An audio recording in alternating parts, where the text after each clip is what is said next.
Vamos a tener una lectura, vamos a abrir la palabra del Señor y antes nos vamos a dirigir a Él en oración. Os dejo primero que busquéis Mateo 7, versículos 24 al 27, vamos a leer. 3 versículos, 24, 25, 26, 27, 4 versículos. Vamos a orar primero. Senyor, moltes gràcies perquè, com abans, Senyor, t'agraïem, hem pogut rebre la paraula. Gràcies perquè per ella t'hem pogut conèixer.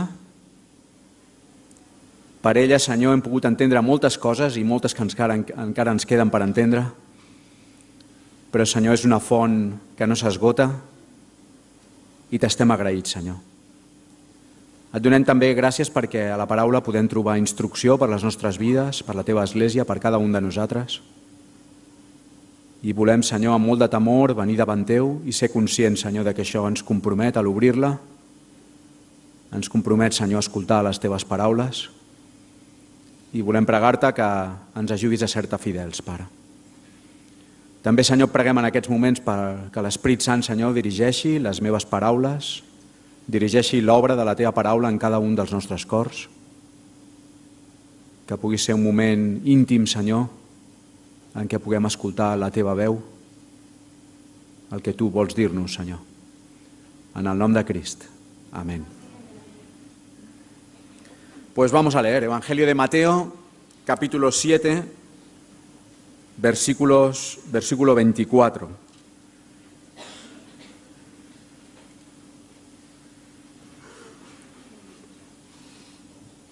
¿Lo tenéis? ¿Sí? Los que tenéis la Biblia en papel, bueno, luego os hablaré del Evangelio de Lucas, porque este texto que vamos a leer también aparece en el Evangelio de Lucas, y lo ideal sería tener pues nuestros 2 dedos así en tijera, aguantando los dos, luego cuando cite la segunda cita, valga la redundancia, pero sé que muchos vais con el móvil, así que de momento Mateo 7, 24. Cualquiera, pues, que me oye estas palabras y las hace, le compararé a un hombre prudente que edificó su casa sobre la roca. Descendió lluvia y vinieron ríos y soplaron vientos y golpearon contra aquella casa y no cayó, porque estaba fundada sobre la roca. Pero cualquiera que me oye estas palabras y no las hace, le compararé a un hombre insensato que edificó su casa sobre la arena. Y descendió lluvia y vinieron ríos y soplaron vientos y dieron con ímpetu contra aquella casa y cayó, y fue grande su ruina. Hasta aquí, de momento, la lectura. Estamos haciendo esta serie sobre las parábolas. El domingo pasado yo no pude estar, sé que se trató el tema de la parábola de la oveja perdida, mi parábola preferida, me supo mal no estar. Estoy esperando que entre en YouTube para poder escucharla o verla. Y realmente de las parábolas podemos sacar grandes lecciones. Ese era su objetivo en realidad. Hay una expresión que he encontrado que me ha gustado mucho que dice que las parábolas eran historias terrenales con significado celestial. Y es bonito eso, porque a través de algo de la realidad, tomado de la realidad, podemos entender algo inmenso. Hay una lección inmensa espiritual de a veces de las cosas más sencillas como son estas parábolas, ¿no? Era muy común en el judaísmo utilizarse este medio de comunicación y sobre todo por su finalidad didáctica. La parábola consigue hacer algo que a veces la enseñanza no puede por sí sola. ¿Y qué es eso? Es que la parábola se vuelve, antes hablaba de memoria, de traer al presente lo del pasado, pues algo parecido ocurre ahí. Con la parábola se vuelve en algo memorable. ¿Qué quiere decir esta expresión que la parábola es memorable? Es algo que nos ayuda a recordar una enseñanza dada. La oveja perdida, la puerta estrecha, el hijo pródigo, las 10 vírgenes, los talentos, etc. Cada una de estas parábolas no pretende tanto en sí que nos acordemos de la historia de la parábola, sino que saquemos jugo y saquemos su tema central, su enseñanza principal y la recordemos. Con las parábolas tenemos que irlas llevándolas en nuestros bolsillos y tirar de ellas a menudo, porque son expresiones gráficas que el mismo Señor Jesús usó para que no nos olvidáramos de una lección importante. En este caso, nos encontramos ante lo que se conoce como la parábola de los dos cimientos, de los dos fundamentos. Y aunque parezca que es una historia de escuela dominical, una historia sencilla, es una historia, yo diría, tremenda. Mirad, esta parábola se encuentra en lo que ha venido a llamarse la séptima sección o la última sección del Sermón del Monte. O sea, no podemos hacer esta lectura que yo he hecho de Mateo, o que hemos hecho juntos de Mateo 24, perdón, de Mateo capítulo 7, capítulo 6, sin entender antes que es el esfuerzo por parte del Maestro de que no olvidemos todo lo que acaba de decir. ¿Y qué es todo lo que acaba de decir en el Evangelio de Mateo? El Sermón del Monte. El Señor quiere que no olvidemos esas bienaventuranzas, porque Él ha puesto patas para arriba al reino de este mundo, anunciando un reino nuevo donde los valores son diferentes. Lo que estaba arriba pasa abajo, lo que estaba abajo pasa arriba, bienaventurados los pobres, cosa que en nuestro mundo no es así, etcétera, etcétera.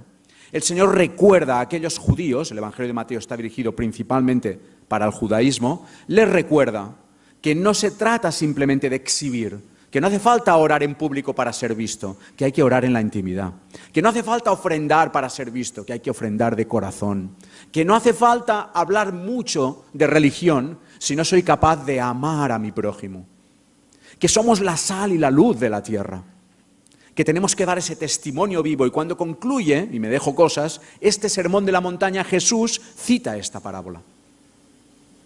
En el Evangelio de Lucas ya está dirigido a los judíos que están dispersos, a los gentiles. Sabéis que Lucas hace un esfuerzo por recoger todo y escribírselo a Teófilo. Y entonces él quiere poner las cosas en orden, y Lucas lo cita también en el capítulo 6, los versículos del 46 al 49. Prácticamente se repiten las mismas parábolas en la descripción de esta parábola. O sea que tenemos Mateo 7, 24 y tenemos Lucas 6, 46. Pero ha terminado el sermón de la montaña y la pregunta es, ¿y ahora qué? ¿Ahora qué? Fijaros que tanto Mateo como Lucas va a hablar de aquellos que han venido al monte, aquellos que han escuchado el discurso, pero que ahora falta un ¿y ahora qué? Jesús esperaba una respuesta. De hecho, Jesús constantemente confrontó a las gentes que le escuchaban.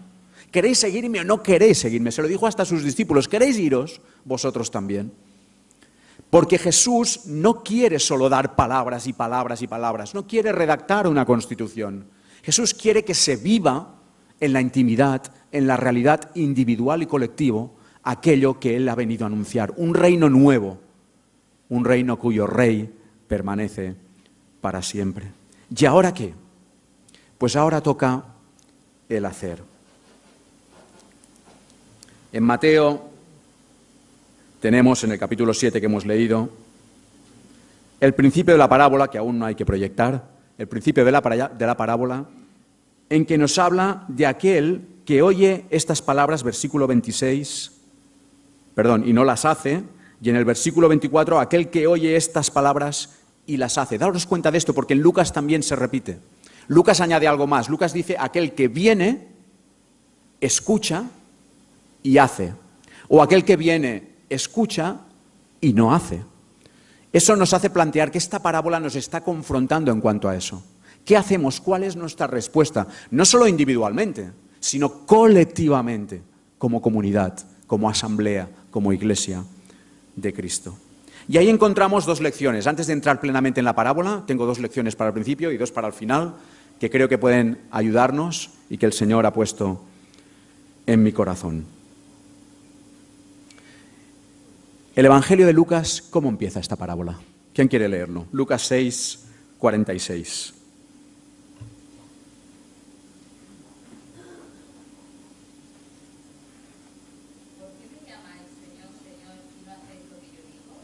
Toma ya. Esto en la escuela dominical, cuando se enseña la parábola de los cimientos, se habla de la roca, de la arena, casi que es todo muy bonito, ¿no? Pero aquí encontramos de dónde arranca esta parábola.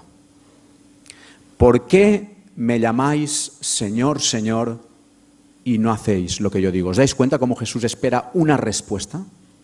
una respuesta coherente al reino que él acaba de anunciar. Y esta pregunta, les decía a mis hermanos, algunos de ellos, que me tiene temblando desde hace 15 días. La voy a repetir. ¿Por qué me llamáis Señor, Señor, y no hacéis lo que yo digo? Primera reflexión de esta parábola.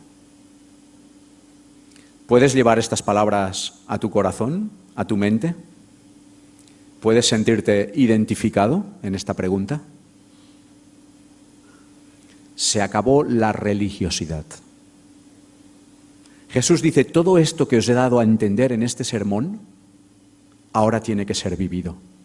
Hay que obedecer. Esta es la palabra clave de esta parábola. La obediencia. Obediencia, sí, lo he dicho bien. ¿Por qué me llamáis Señor, Señor, y no hacéis lo que yo os digo? ¿Cuántos de aquí son jefes o encargados en su trabajo?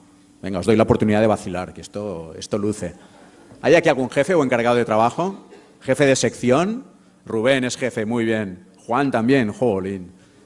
Muy bien, el Marc, molt bé. El Santi, ¿no? Bueno, ahora ya con el cambio, pero bueno. Sé que algunos lucháis con esa realidad diaria, ¿no? ¿Cuántos de aquí sois padres? Buah, ya muchos más, ¿eh? Somos padres. Muy bien. ¿Cuántos sois líderes en algún ministerio?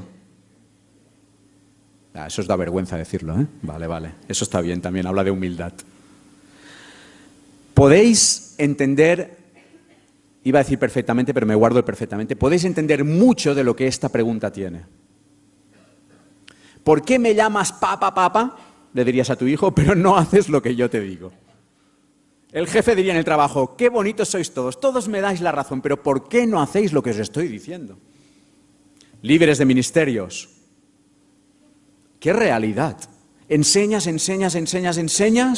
pero la gente no hace lo que has dicho. Los profetas se sintieron así. Aquellos hombres que Dios escogió para dejarnos su palabra se sentían así. Jesús mismo se sintió así. ¿Por qué me llamáis Señor, Señor y no hacéis lo que...? Hoy os pregunto, ¿qué es mejor? Un hijo que cuando tú le ordenas una cosa, aunque la palabra orden parezca contundente, pero es así, que tú le ordenas una cosa y se queja, y se te rebota, pero la hace. ¿O es mejor un hijo que te dice sí, y no la hace? ¿No? Es algo para pensar esto. ¿Y qué ocurre con nosotros en nuestras vidas en cuanto al Señor? ¿Cuántas cosas el Señor nos ha dado en su palabra que sabemos que debemos hacer y cuántas que no debemos hacer? Porque pecar, errar, que es el significado de pecado, no es simplemente no hacer lo malo, sino también hacer lo bueno que el Señor espera de nosotros. O sea que podríamos cambiar esta pregunta también. ¿Por qué no hacéis lo que yo os digo? ¿Por qué hacéis lo que yo no os digo? ¿Por qué me llamáis Señor, Señor? ¿Será que al Señor le reventaba, permitirme la expresión, oír llenarse la boca de obediencia cuando ésta no era real? Primera reflexión, ¿por qué me llamáis Señor, Señor y no hacéis lo que yo os digo? Segunda reflexión, esta la encontramos en Mateo. Si pasáis unas páginas antes de la parábola que hemos leído en el versículo 21 de este mismo capítulo 7, no todo el que me dice Señor, Señor, va en paralelo con esta pregunta que hemos leído en Lucas, no todo el que me dice Señor, Señor, entrará en el reino de los cielos, sino el que hace la voluntad de mi Padre que está en los cielos. No nos engañemos. No es lo mismo el espiritualismo que la espiritualidad. Igual que no es lo mismo el cristianismo que la cristiandad. Yo alguna vez ya os he dicho, cuando una palabra termina en ismo, temblar. Y no es lo mismo la espiritualidad, que es lo que Dios quiere que vivamos intensamente, que el espiritualismo, la apariencia de ser espiritual. El cristianismo, la apariencia de vivir algo que Cristo enseñó. Pero la cristiandad nos habla del mismo Jesucristo, vivido de una manera real. El espiritualismo ha hecho mucho daño a las iglesias, hace mucho daño a las iglesias. La apariencia de espiritualidad. Qué bien queda, ¿verdad?, cuando envías un WhatsApp a tus hermanos con un versículo. Tú lo has hecho a lo mejor con muy buena intención, que aquello que te ha hecho bien también se lo haga a ellos. Pero ¿qué pensamos del hermano que nos ha enviado un WhatsApp con una cita bíblica? Bueno, está bien, no hay que juzgarlo, eso es bueno, nos ayuda, nos fortalece unos a otros. Pero a veces eso también impregna cierta apariencia de espiritualidad. Qué bien queda aquel hermano que sabe orar, que se pone de pie, que lo hace contundentemente, que tiene palabras adecuadas. Qué bien el hermano que sabe predicar desde aquí arriba. Qué espiritual. Qué bien aquel hermano que va hablando de la palabra de Dios todo el día. Qué bonito, cómo nos llena. Pero ojo, no todo el que me dice Señor, Señor. Hay una advertencia ahí en el Sermón del Monte de Jesús hacia aquellos que escuchaban. Así que sigamos enviándonos versículos por WhatsApp, sigamos animándonos, pero cuidado, porque mira, ahí hay una seria advertencia contra lo que es el activismo, otroísmo, ya estamos otra vez, no es lo mismo la actividad que el activismo. El activismo genera y genera y genera, y a veces en la iglesia podemos estar haciendo y haciendo y haciendo y haciendo cosas para el Señor, y el Señor se para y te mira a ti que estás haciendo tantas cosas, que estás, entenderme los jóvenes, pringando para hacer cosas en la iglesia. Y te dice, ¿por qué me llamas Señor, Señor, y no haces lo que yo te digo? ¿Qué es más importante para el Señor? ¿Tu vida de lunes a sábado o lo que se vea de ti el domingo? ¿Qué es más importante? Y ahí es donde va a entrar esta parábola. Después de este llamado a la obediencia, después de este llamado a una religiosidad auténtica, vendrá la parábola del Señor. Fijaros algo importante. Jesús cuando dice, no todo el que me llame Señor, Señor, lo hemos leído en el versículo 21, entrará en el reino de los cielos, ¿qué dice después? Muchos vendrán en aquel día y me dirán, Señor, pero si en tu nombre sanamos, sanidad, no es poca cosa, ¿eh? Señor, en tu nombre echamos fuera demonios. Ojo, es un hermano espiritual el que es capaz de hacer esto. Pero Jesús les dirá, nunca os conocí. Jesús gira la tortilla. Les va a dejar esta parábola de los dos cimientos. ¿Y qué va a hacer luego Jesús cuando termina la parábola? ¿Queréis verlo?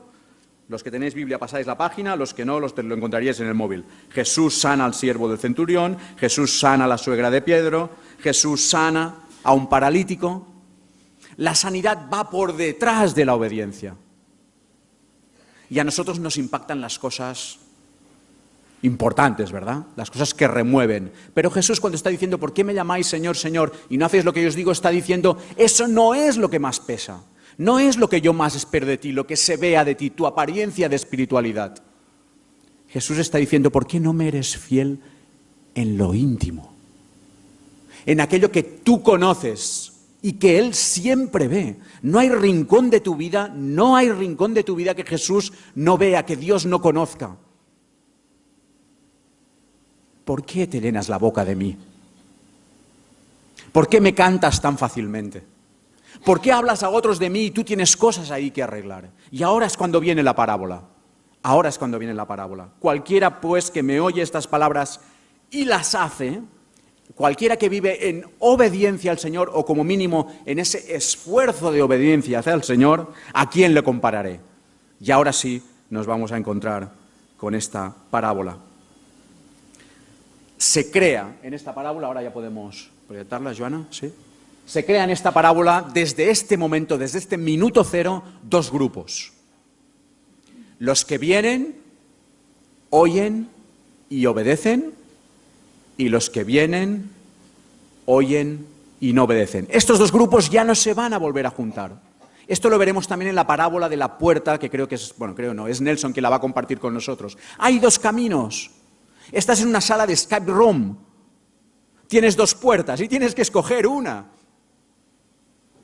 Tenemos la gran suerte de que la palabra nos advierte de cuál es la correcta. Pero, ¿qué puerta vas a coger? Tienes dos caminos. El Evangelio, fijaros que ya se llena desde este momento de dos opciones siempre. La puerta ancha, la puerta estrecha. El camino ancho, el camino dificultoso, angosto. Y Jesús en esta parábola va a contrastar estos dos grupos.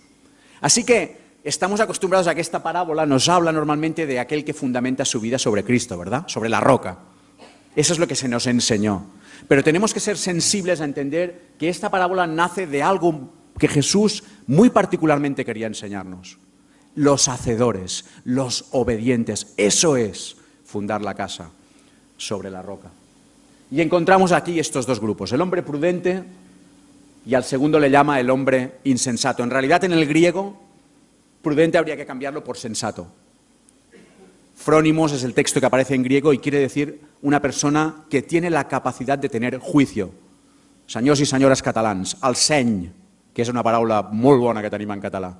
Personas amb seny, sensatez. Sensatez viene de la cualidad de tener juicio y toda la palabra que encontréis que viene del latín que acaba en ez, quiere decir la cualidad de tener eso. Así que podríamos traducir, me estoy enrollando mucho, prudente como la persona que es capaz de tener juicio, seny, seny.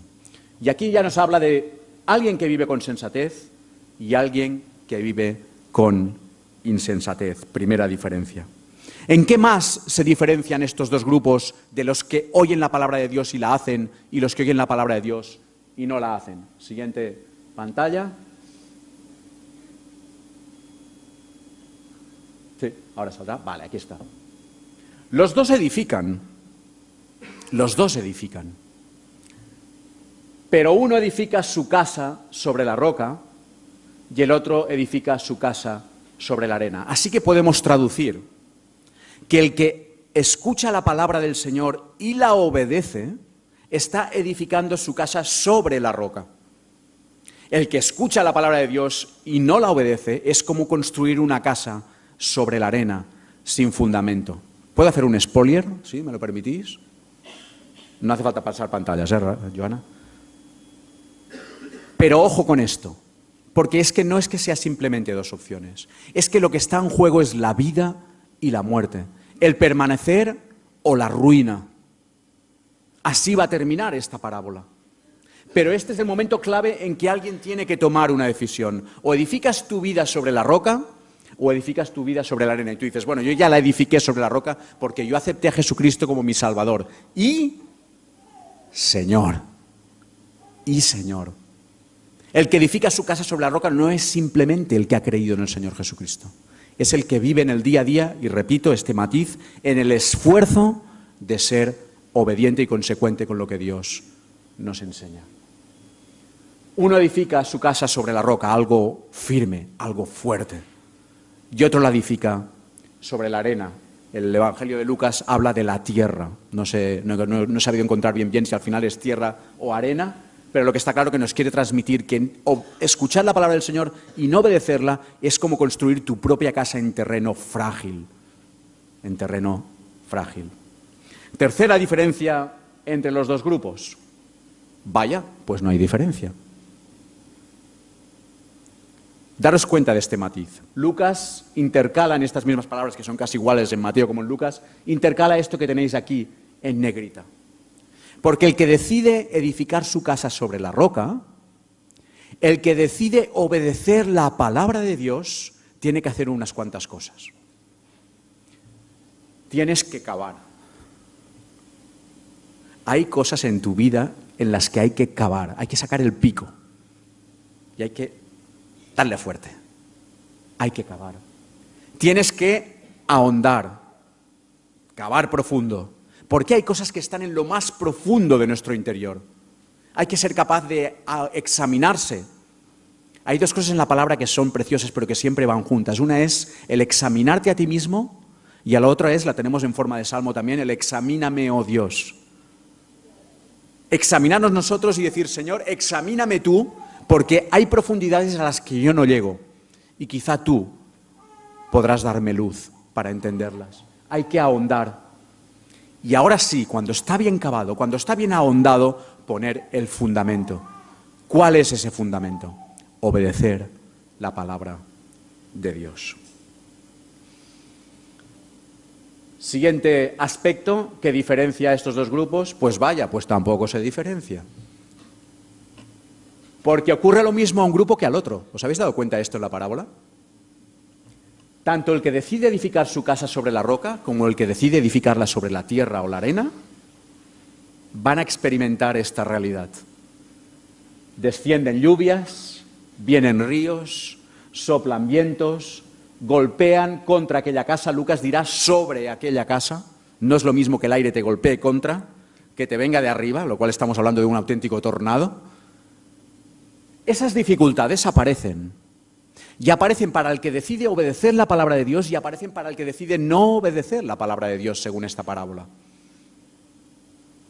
Nuestro esfuerzo por obedecer al Señor, el querer vivir nuestra vida en santidad, no nos va a librar de los vientos, los ríos, las lluvias. A veces hablando con hermanos, ¿qué habré hecho yo para que el Señor me esté permitiendo que pase esto?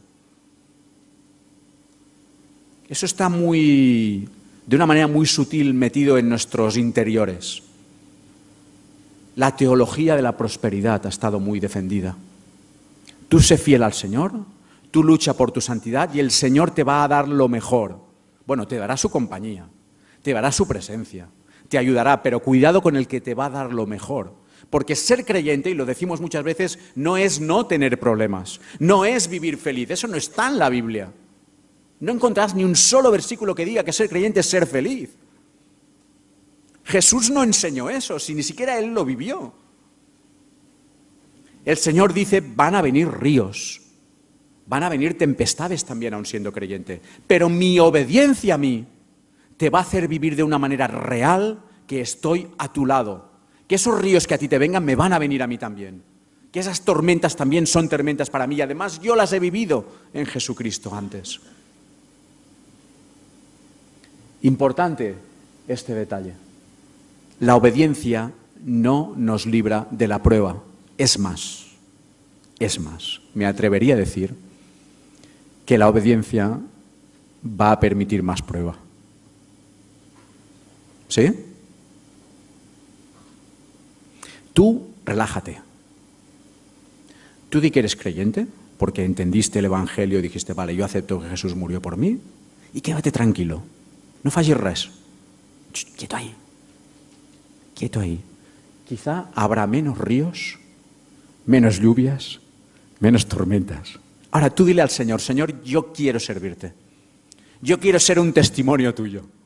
Yo quiero hablar de ti a mis compañeros, en el instituto, en la universidad, en el trabajo. Yo quiero serte fiel. ¿Y no sabes qué empieza a ocurrir? Que se te gira un poco hasta en contra. Vienen más dificultades, pecas más que nunca, pero no abandones. Cava, sigue ahondando, porque esa es tu roca, la obediencia al Señor. Vendrán lluvias, vendrán ríos. Y llegamos a la última diferencia de estos dos grupos. Ahora sí que es gran diferencia, gran diferencia. Aquel que oye las palabras del Señor y las hace, su casa no cae, permanece. Permanece.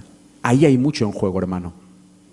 Cuando decidimos ser fieles al Señor, cuando decidimos obedecerle, esa roca se hace fuerte. Señor, no sé. Señor, soy débil. Señor, he vuelto a caer. Señor, soy un miserable. Pero tú estás. Tú eres ahora sí mi roca fuerte. Y quiero seguir luchando. Esa casa permanece, dice el Señor. ¿Os imagináis a Jesús en el monte? Habiendo acabado todas sus enseñanzas, estos 2 o 3 capítulos de Mateo, todo el sermón del monte, mirando a la gente y diciéndoles, si tú obedeces, tu vida va a ser como esa casa fundada sobre la roca. Si tú te vas de esta montaña, decidiendo que quieres hacer la tuya, o que prefieres una vida más cómoda, tranquilo, relájate. Sé tú, disfruta.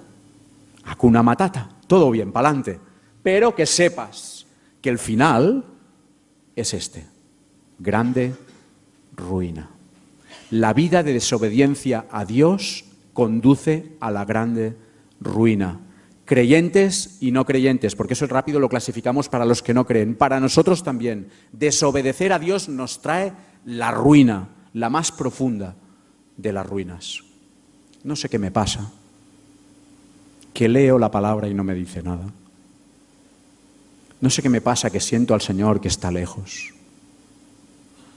No sé qué me pasa, que estoy desanimado. Bueno, yo no digo que sea solo la causa esta, pero quizás es momento para plantearte tu obediencia al Señor.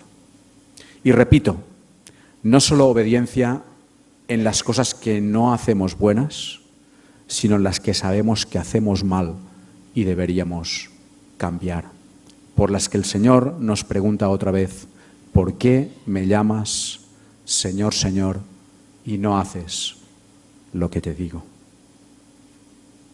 Quisiera, una vez terminada la parábola, quizá habría más detalles, Ya sabéis que yo siempre defiendo, bueno, yo lo aprendí así cuando estudiaba teología, que de las parábolas, siempre lo repito, pero no me cansaré, de las parábolas corremos el peligro de todos los detalles sacar muchas lecciones. Pero la parábola en realidad, cuando se daba, y Jesús lo hizo así también, lo que tenía era una enseñanza principal y esa es la que debía quedar.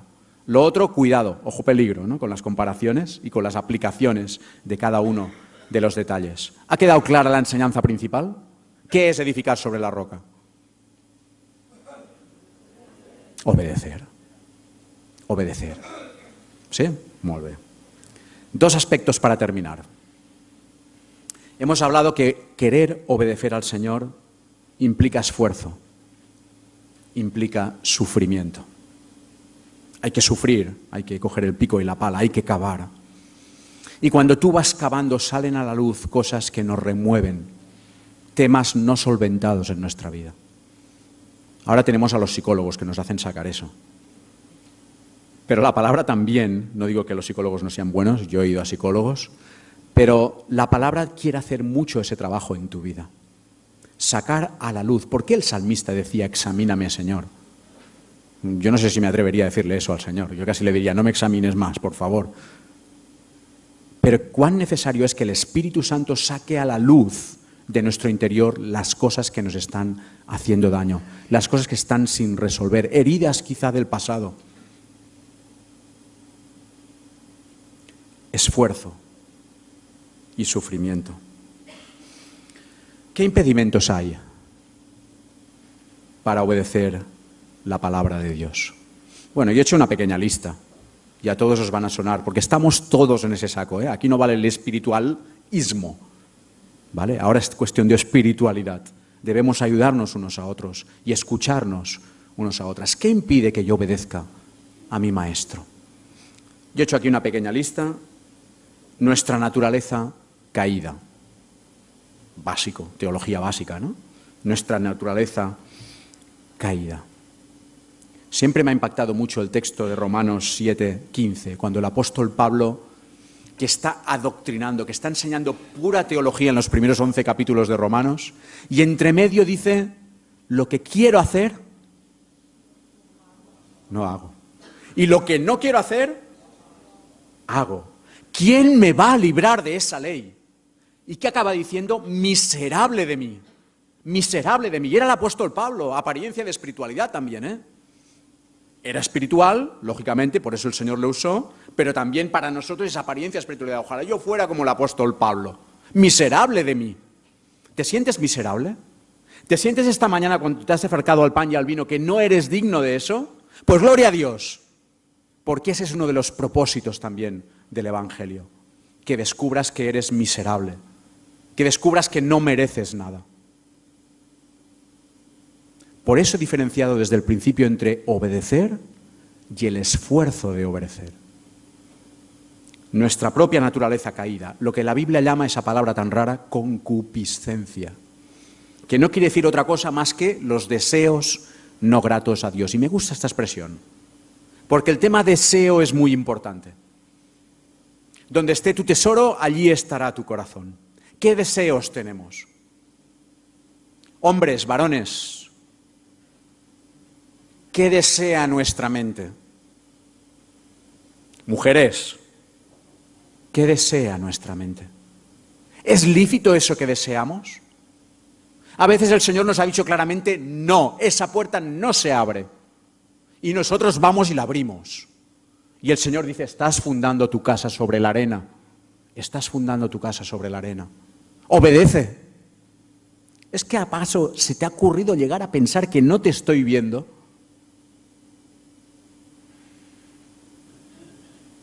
La concupiscencia. Siempre somos dados a echar la culpa al enemigo. Es que el diablo. Pero hay nuestra propia naturaleza, hay nuestros propios deseos que no son conformes y acordes con la voluntad de Dios. Otra razón puede ser nuestras prioridades incorrectas. Venimos del Sermón de la Montaña, donde lo que se nos acaba de decir es que primero hemos de buscar el reino del Señor, que el Señor ha puesto su reino por encima de todo, y si nuestros ojos están puestos en ese reino, lo demás vendrá por añadidura, y ese demás también es la obediencia. Si yo tengo mis ojos puestos en el Señor, no digo que me será más fácil obedecer, vendrán ríos, vendrán lluvias, vientos, pero mis ojos puestos en Cristo me van a evitar muchas de las desobediencias, me van a evitar muchas de las cosas no logradas que sé que el Señor espera de mí. ¿Qué decir de las dudas? Eso, querido hermano, déjame que te diga que lo vas a arrastrar hasta el día que estés con el Señor. De las dudas no te libras, incluso de las dudas de tu fe. Hasta esa pregunta que a veces tanto miedo nos da, ¿soy yo creyente de verdad? Esas dudas te van a seguir siempre. Podemos ir al Señor y decirle, Señor, quítame, ayúdame en esa duda. Pero el mismo Señor Jesús las tuvo. Cuando el enemigo fue a tentarle, le fue con argumentos que hacían y provocaban, pero él se mantuvo firme. Cuando él estuvo delante de la cruz, permitirme que allí hubo duda también. Señor, si es posible este cáliz, no, que pase de mí, pero no sea mi voluntad, sino la tuya. Obediencia. Jesús fundó su casa sobre la roca en obediencia. Los miedos, las inseguridades. Hay algo que tiene mucho peso y que nos hace fundar muchas veces nuestras casas sobre la arena, y es el mundo que nos rodea. La pregunta sería, ¿con qué llenamos nuestra mente? ¿Con qué llenamos nuestro tiempo? Usuarios, queridos usuarios, y ahí estoy yo metido, de Internet, ¿qué llena nuestra mente? ¿A qué dedicamos nuestro tiempo cuando estamos delante de la pantalla? Queridos hombres, ¿qué buscas en esa pantalla cuando estás solo?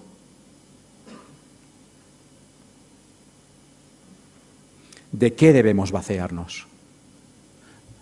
Mi trasto de móvil, digo trasto porque es un poco malo, lleva como 2 meses, me tiene mareado, lo he probado de todo, le he cambiado la tarjeta, antes de que digáis nadie nada. Le he cambiado la tarjeta, lo he apagado y lo he vuelto a encender 800 veces. Cada vez que intento hacer una foto o un vídeo, me dice que el espacio es insuficiente. Y yo he cambiado la tarjeta, le he puesto más gigas. Listos, que ya rápido ibais a decir, eso es la tarjeta. No. Le he quitado la batería, se la he vuelto a poner.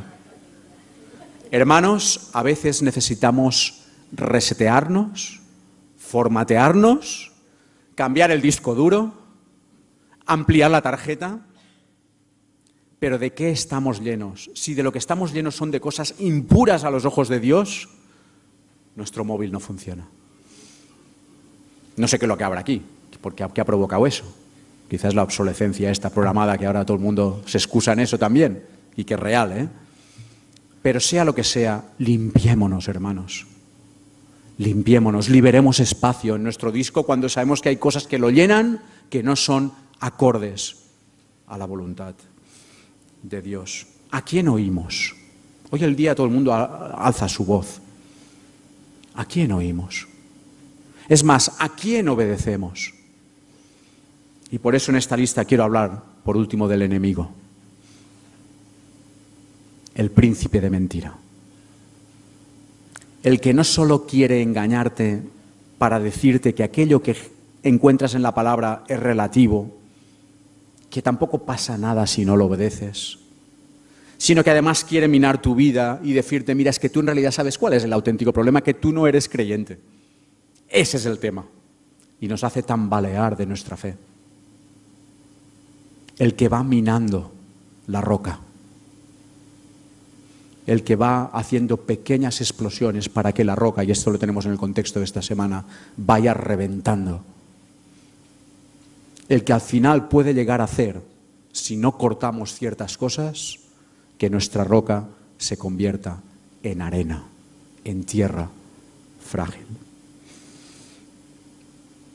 ¿Es el pecado un accidente o una práctica? Esta semana en mi compañero de discipulado hemos hablado de esto. Un jovencillo, que ahora no está aquí. ¿Es el pecado un accidente o es una práctica? Encontramos muchos textos en la palabra, duros, muy duros, sobre la práctica del pecado. Yo soy pecador, hermanos. Tú tienes la suerte de que te estoy viendo tan guapo que sé que no lo eres. Pero yo soy pecador. Y como os decía antes, hay días que me levanto y digo, buenos días, Señor, ayúdame a vivir en santidad, por favor. Y quizá en menos de 2 horas digo, Señor, perdóname. Perdóname, ¿qué acabo de decir en mi trabajo? ¿Qué acabo de hacer? ¿De qué me acabo de reír? Pero, ¿y la práctica del pecado? El vivir constantemente en un hábito. Hay los hábitos. Hay los hábitos que esclavizan, que hacen que nuestra roca se convierta en arena. Y es muy difícil volver a reedificar nuestra vida. En Romanos 6, versículo 11, he dado pocas citas bíblicas, aunque tengo muchas aquí apuntadas, pero en Romanos 6, 11, habla del vivir en pecado. No podemos vivir en pecado. Por eso yo siempre, cuando partimos el pan y el vino, siempre os hablo de lo mismo. No hay razón por la que yo no tome el pan y el vino. Si ha sido un pecado, o si han sido 8 pecados, o si han sido 20 pecados esta semana, nada que el Señor no pueda pecar. Y hermanos, si alguno hubiere pecado, abogado tenemos para con Jesucristo. Y no tenemos un abogado de oficio, tenemos el mejor de los abogados, que nos va a defender delante del Padre. Él sabe cuál es nuestra naturaleza. No hubiera cogido y hubiese dicho a sus discípulos, oye, mira, iros, dejadme, no quiero veros ya, estoy hartito. ¿Cómo eran los discípulos? No pecaban, se discutían ellos, tenían envidias, uno le traiciona, el otro le dice que jamás eso va a ocurrir, el otro... Pero el Señor, ¿por qué les ama? ¿Por qué parte el pan y el vino con ellos? Hasta incluso le dio del pan a aquel que le había traicionado. No hay nada que impida que yo pueda tomar del pan y del vino, porque el Señor dice, ese pecado que hay en ti, eso yo lo perdono, solo tienes que venir a mí y pedirme perdón, porque te entiendo, porque sé tu realidad.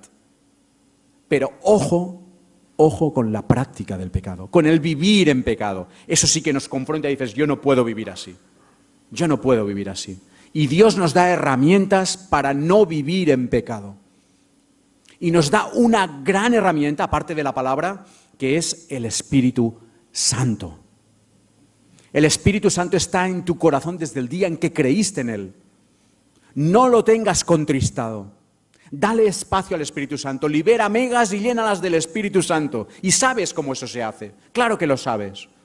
Poniéndote a solas delante del Señor, pidiéndoselo. Dedicando un tiempo, aunque sea pequeñito. Yo no soy un gran hombre de devocionales. Pero sintiéndote y experimentando lo que es el diálogo constante con el Señor. Señor, ayúdame. Soy un miserable como Pablo. Pero ayúdame, acompáñame, enséñame. Y el Espíritu Santo puede derrotar los muros más altos de pecado que pueda haber en tu vida. Ya he terminado. Proverbios 12, 7. Resumen de esta predicación. La casa de los justos permanece firme. La casa de los justos permanece firme. Hermano, de parte del Señor, te digo en esta mañana y me digo a mí mismo, esfuérzate. Coge el pico y la pala. Rompe los hábitos que hayas de romper. Dales bien fuerte con el pico. Sigue luchando, levanta tu cabeza. Has pecado esta semana, pero levanta tu cabeza, dice el Señor. Porque yo he pagado el precio de ese pecado. Y te amo. Y te amo. Y quiero estar contigo. Sigue luchando. Sigue luchando. Sigue edificando tu casa sobre la roca. Versículo 28 del texto que hemos leído en Mateo 7. Y cuando terminó Jesús estas parábolas, la gente se admiraba. ¿Qué había en Jesús? Su autoridad, sus palabras que nunca, jamás serán rebatidas. Su palabra permanece, el cielo y la tierra pasarán, pero sus palabras no pasarán. Hermano, ánimo. Les decía a los del Grupo de Alabanza esta mañana, César hace 15 días compartía que a él le cuesta, suele tener tendencia a hablar del juicio de Dios y le cuesta a veces pensar en el amor de Dios. A mí me ocurre lo contrario, pienso mucho en el amor de Dios y la predicación de hoy no me era agradable, os lo digo de verdad. Pero creo que el Señor dice a su iglesia, santifícate, límpate, venid, Isaías, acordaos de ese texto, Isaías, venid y echemos cuentas. Venid y echemos cuentas, dice el Señor esta mañana a esta iglesia Libertad. Venid y echemos cuentas, te dice a ti, hermano, que estás luchando con eso que tú sabes, pero sorpresa, el Señor también lo sabe y lo ve. Venid y echemos cuentas. Si tus pecados fueren como la grana, serán emblanquecidos como la nieve. La sangre de Jesucristo, hermano, no la vas a agotar. No la vas a agotar. Levanta tu cabeza y lucha y pelea y sigue edificando tu casa sobre la roca.